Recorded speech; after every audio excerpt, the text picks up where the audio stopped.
ರಾಜ್ಯದಾದ್ಯಂತ ಜೆಡಿಎಸ್ ಪಕ್ಷವನ್ನು ಪರಿಣಾಮಕಾರಿಯಾಗಿ ಸಂಘಟನೆ ಮಾಡಿ ಮತ್ತೆ ರಾಜ್ಯದಲ್ಲಿ ಅಧಿಕಾರಕ್ಕೆ ತರುವ ಸಲುವಾಗಿ ಪಕ್ಷದ ಯುವ ಘಟಕದ ರಾಜ್ಯಾಧ್ಯಕ್ಷ ನಿಖಿಲ್ ಕುಮಾರಸ್ವಾಮಿ ಚಿಂತಾಮಣಿ ತಾಲೂಕಿಗೆ ಜುಲೈ 11ರಂದು ಆಗಮಿಸಲಿದ್ದಾರೆಂದು ಮಾಜಿ ಶಾಸಕ ಜೆಕೆ ಕೃಷ್ಣಾರೆಡ್ಡಿ ಹೇಳಿದರು.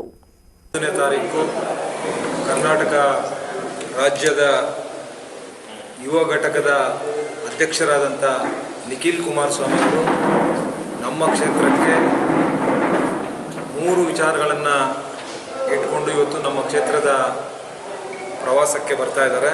ಚಿಂತಾಮಣಿ ತಾಲೂಕಿನ ಮುನಗನಹಳ್ಳಿ ಬಳಿಯ ಜೆಕೆ ಭವನದಲ್ಲಿ ಆಯೋಜಿಸಲಾಗಿದ್ದ ಸುದ್ದಿಗೋಷ್ಠಿಯಲ್ಲಿ ಮಾಜಿ ಶಾಸಕರಾದ ಜೆಕೆ ಕೃಷ್ಣಾರೆಡ್ಡಿ ಮಾತನಾಡಿ, ಎಚ್ಡಿ ಕುಮಾರಸ್ವಾಮಿ ಅವರು ಕೇಂದ್ರ ಸಚಿವರಾದ ನಂತರ ರಾಜ್ಯದಲ್ಲಿ ಜೆಡಿಎಸ್ ಸೊರಗಿದೆ, ಸಂಘಟನೆಯಲ್ಲಿ ಕೊರತೆ ಇದೆ ಎಂಬ ಆರೋಪ ಕೇಳಿಬಂದ ಹಿನ್ನೆಲೆಯಲ್ಲಿ ಬೇರು ಮಟ್ಟದಿಂದ ಸಂಘಟನೆ ಮಾಡಲು ಜೆಡಿಎಸ್ ಯುವ ಘಟಕದ ಅಧ್ಯಕ್ಷ ನಿಖಿಲ್ ಕುಮಾರಸ್ವಾಮಿ ರಾಜ್ಯದಲ್ಲಿ ಜನರೊಂದಿಗೆ ಜನತಾದಳ ಯಾತ್ರೆ ನಡೆಸುತ್ತಿದ್ದಾರೆ ಎಂದು ವಿವರಿಸಿದರು.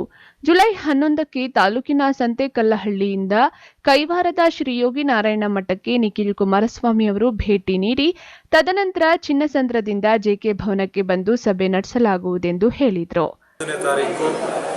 ಕರ್ನಾಟಕ ರಾಜ್ಯದ ಯುವ ಘಟಕದ ಅಧ್ಯಕ್ಷರಾದಂಥ ನಿಖಿಲ್ ಕುಮಾರಸ್ವಾಮಿ ಅವರು ನಮ್ಮ ಕ್ಷೇತ್ರಕ್ಕೆ 3 ವಿಚಾರಗಳನ್ನು ಇಟ್ಕೊಂಡು ಇವತ್ತು ನಮ್ಮ ಕ್ಷೇತ್ರದ ಪ್ರವಾಸಕ್ಕೆ ಬರ್ತಾ ಇದ್ದಾರೆ. ಹಾಗಾಗಿ 11ನೇ ತಾರೀಕು ಯಾವ್ಯಾವ ರೀತಿ ಕಾರ್ಯಕ್ರಮಗಳಿರಬೇಕು, ಜನ ಒಂದೊಂದು ಗ್ರಾಮ ಪಂಚಾಯತಿಯಿಂದ ಎಷ್ಟು ಜನ ಬರಬೇಕು, ಇವೆಲ್ಲ ಕೂಡ ಇವತ್ತು ಒಂದು ಪೂರ್ವಭಾವಿ ಸಭೆಯನ್ನು ಕರೆದು ಪೂರ್ವಭಾವಿ ಸಭೆಯಲ್ಲಿ ನಮ್ಮ ಮುಖಂಡರಿಗೆ, ನಮ್ಮ ಕಾರ್ಯಕರ್ತರಿಗೆ ಒಂದು ಸಂದೇಶವನ್ನು ಕೊಟ್ಟಿದ್ದೀವಿ. ಇವತ್ತು 3 ವಿಚಾರಗಳು ಇಟ್ಕೊಂಡು ಬರ್ತಾ ಇರ್ತಕ್ಕಂಥದ್ದು ಏನು ಅಂದರೆ, ಒಂದು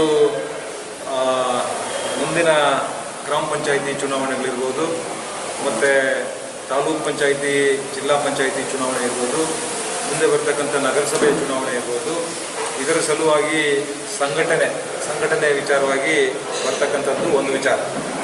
ಎರಡನೇದು, ಇವತ್ತು ಮೊದಲೆಲ್ಲ ಬುಕ್ಗಳಲ್ಲಿ ಬರೆದು ಸದಸ್ಯತ್ವವನ್ನು ಮಾಡುವಂಥದ್ದಿತ್ತು. ಈಗ ಡಿಜಿಟಲ್ ಅಂದರೆ ನಾವು ಒಂದು ಮಿಸ್ಡ್ ಕಾಲ್ ಕೊಟ್ಟರೆ ನಮಗೆ ನಮ್ಮ ಹೆಸರು ರಿಜಿಸ್ಟರ್ ಆಗುತ್ತೆ, ಅಲ್ಲಿಂದ ಒಂದು OTP ಬರುತ್ತೆ. ಆ OTP ಕನ್ಫರ್ಮ್ ಮಾಡಿದ್ರೆ ನಮ್ಮ ಏನು ಸದಸ್ಯತ್ವ ನೋಂದಣಿ ರಿಜಿಸ್ಟರ್ ಆಗುತ್ತೆ. ಜನರಲ್ಲಿ ಮೊಬೈಲ್ ನಂಬರ್ ಇರುತ್ತೆ, ಅಲ್ಲೇ ಕುಂತ್ಕೊಂಡು ಅದನ್ನು ಮಾಡ್ಬೋದು. ಮತ್ತು ಹಳ್ಳಿಗಳಲ್ಲಿ ಕೂಡ ಆ ಸಂಖ್ಯೆಗೆ ನಾವು ಒಂದು ಮಿಸ್ಡ್ ಕಾಲ್ ಕೊಟ್ಟರೆ ಒಂದು OTP ಬರುತ್ತೆ. OTP ಕನ್ಫರ್ಮ್ ಮಾಡಿದ್ರೆ ನಮ್ಗೆ ರಿಜಿಸ್ಟರ್ ಆಗುತ್ತೆ. ಇದು ಎರಡನೇ ವಿಚಾರ.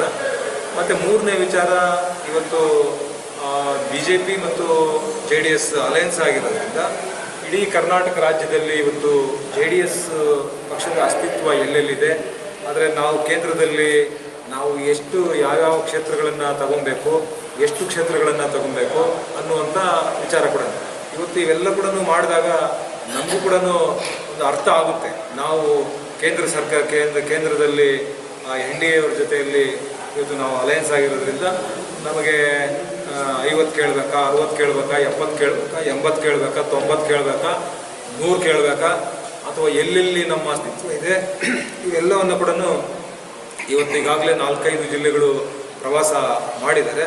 ಇನ್ನು ಉಳಿದಿರ್ತಕ್ಕಂಥ ಕ್ಷೇತ್ರಗಳು ಕೂಡ ಒಂದು ಟೈಮ್ ಫಿಕ್ಸ್ ಮಾಡಿದ್ದಾರೆ.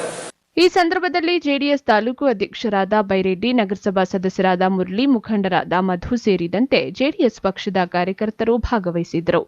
Aslam Pasha, MMTV news, Chintamani.